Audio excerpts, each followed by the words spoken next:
এখানকার স্থানীয় একজন বয়স্ক লোকের মুখ থেকে আমরা এই মসজিদের কিছু গুরুত্বপূর্ণ বিষয়াদি সম্পর্কে জানবো। আসসালামু আলাইকুম। ওয়ালাইকুম আসসালাম। ভালো আছেন আপনি? আল্লাহ আপনারা বুঝলেন কি করে যে এখানে কোনো মসজিদ আছে?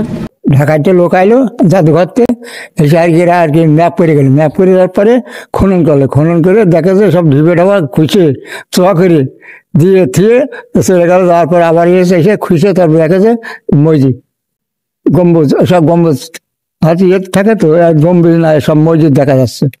তখন কথা হইলো, এটা তো পরে একটা খুঁজলো, আরেকটাও খুঁজলো। এমন তো এই যে কটা মসজিদ আছে সে কটা পুকুর আছে, পুষ্করণী আছে, সেই পুষ্করণীর ধারে আর কি সব মসজিদ আছে। ওইখানে একটা আছে, গলাকাটি আছে, সেরাকদানি আছে, জোর বাংলা আছে, এই সমস্ত মসজিদ আছে।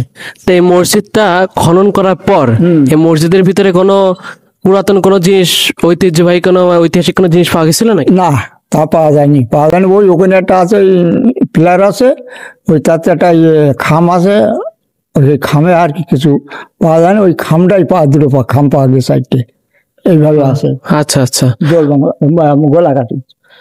আর এসব মসজিদ সব ভেঙে ছিল পড়িল, তাই খনন করে আর কি এই সমস্ত আর কি দেখে তারপরে বিদেশের লোক আইলে এসে সব দেখলে, দেখে শুনে আর কি সব চলে গেল। তা ওনারাই কি এটা বের করেছে বা এমন কোনো? ওরাই বের করেছে, ওই সব ওরাই বের করেছে, বের করে আর কি দেখাচ্ছে সব মসজিদ।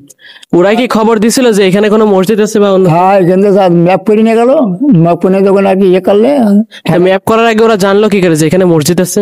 ওরা খনন করে দেখা মন্দির হেলতে দেখা যাচ্ছে মন্দিরে, তো মন্দিরই না, এসব মসজিদ দেখেন যা আছে, ঘাট আছে, সিঁড়ি আছে, সব আছে, সব জায়গায় জায়গায় সব আছে।